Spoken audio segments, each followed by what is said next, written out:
Hi there again. This lesson we're going to deal with vectors, how to solve a system of forces and find its resultant or its equilibrium. We're dealing with this system here.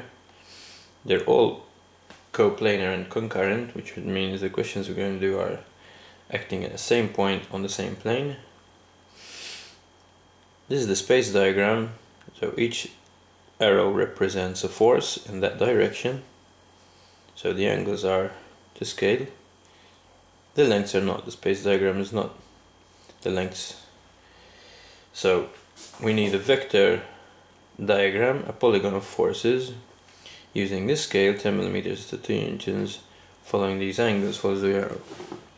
Now the labeling I've got here is not really, you're not required to do that, but it helps you to identify the vectors. So this force here would be force AB, this force here would be force BC. I don't want to confuse you with that notation as yet. So I've started off with this force here. This force represents this vector here, 10 newtons. I've made it 50 millimeters. So I've started off with that one. You don't need to start off with that one, you can start off with any one. But the important thing is that each vector has to follow the next one, which would mean this force is moving that way. I've drawn the arrow. The next force, I'm going to connect it with it, but I'm not going to connect it in the same place. I'm going to connect it up here because the arrows should follow. So my set square parallel to that force, taking it to the vector diagram. So it should be in the angle. It's 15 millimeters, sorry, it's 15 newtons, so I should make it equal to 7.5. And it has that direction, so keep the same angle and same direction.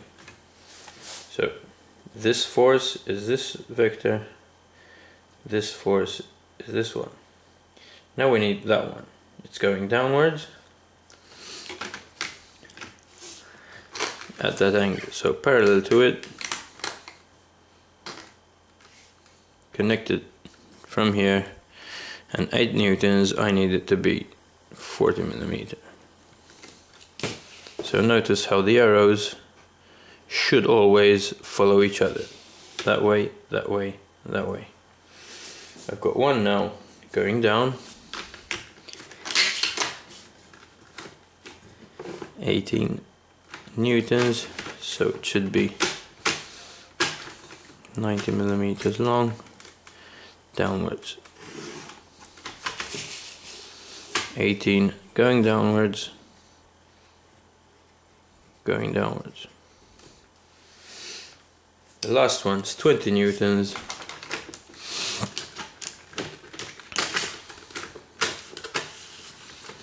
in that direction, so I'm setting the set square to that angle.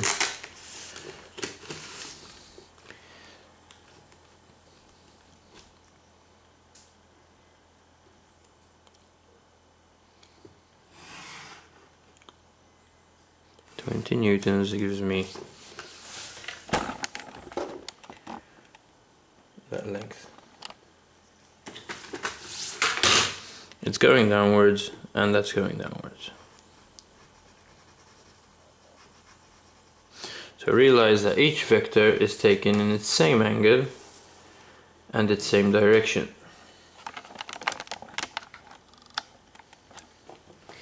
So that length, sorry, that angle and that angle is going that way.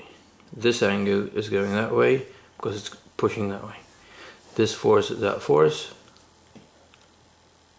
This force going down and that force going that way. So I've finished all the forces. Now the length. So if I join this part here, which closes the polygon, I'm just going to draw in a dotted line so you recognize it from the other forces. That length there would be either the resultant or the equilibrium. Now it depends on what we want. They're essentially equal but opposite in direction. So if you follow the same arrow, so if this goes and it closes up like that, that would be, see, the arrows following. Let me darken it up.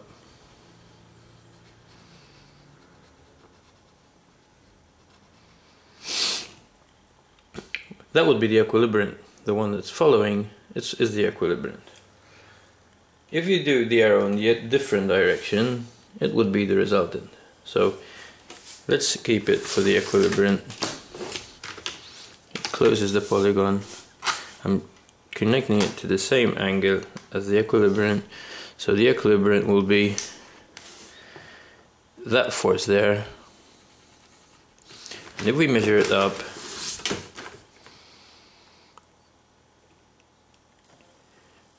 10 millimeters, so I need a 20 Newton force going that way to keep it in equilibrium. If you're looking for the resultant, it would be at the same angle but going downwards. It will be pushing this way, but 20 newtons as well. So that's the first question we have on vectors. Now this polygon, it could have different variations, depend on where you start off with. I prefer, not to get confused, to start off with one of the point and then move clockwise, but you could also move anti-clockwise. So it'll give you a different shape, but it'll still give you the same answer. The polygon could overlap as well. So for instance, you could get something like that, like that, like that, and then it goes over the other force and it closes from the beginning, but it still can be worked out. So it's not a mistake if it overlaps. Now this is the second kind of vector question, where you're given 5 forces. So all the forces are there. This is in equilibrium. So the first one was in equilibrium. You had to find the equilibrium or the resultant.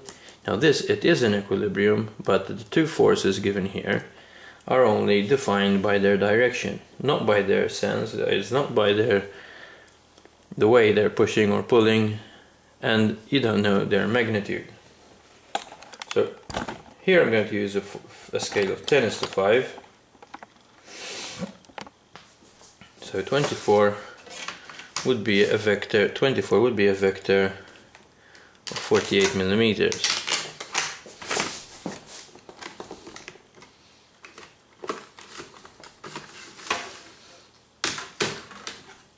So I'm going to start off with this force here. 24. This force going that way. 48 millimeters in that direction.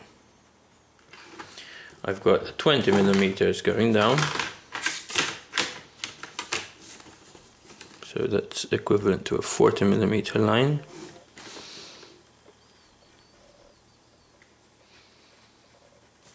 And 30 kilonewtons, 6 millimeters.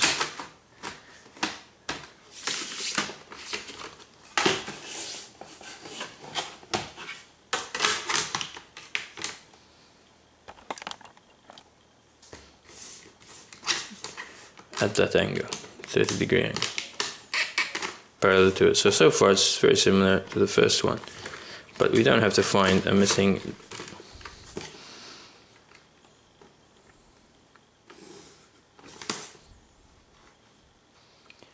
So those are the forces which were defined completely. 24, 20, 30. Now the other 2 forces, so I've got F1 and F2, one should be connected to there, one should be connected to here to form the polygon. All you know is the angle. So that angle, the set square is set to that angle of F1, parallel to it, and I'm going to connect it to the 24, which is the first one I started off with. Now you don't know if it's going up or if it's going down, because we're not given the arrow. So I'm just going to draw it like that for now.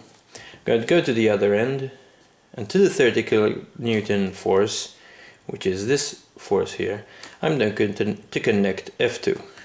All you know is the angle, which is that angle there, parallel to it.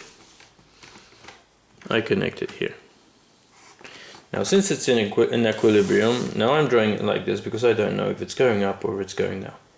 Since it is in equilibrium, the polygon should close, and for it to close, for us to have intersection, I need this direction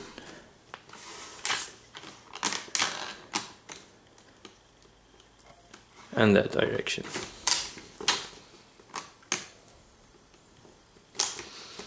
So it wasn't going that way and it wasn't going this way.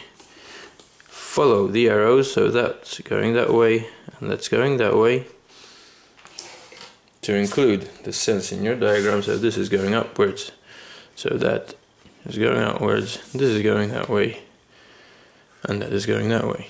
For their magnitude, all you have to do is measure the length. So we have 34 millimeters. This one here, so it's 17 kilonewtons using the same scale.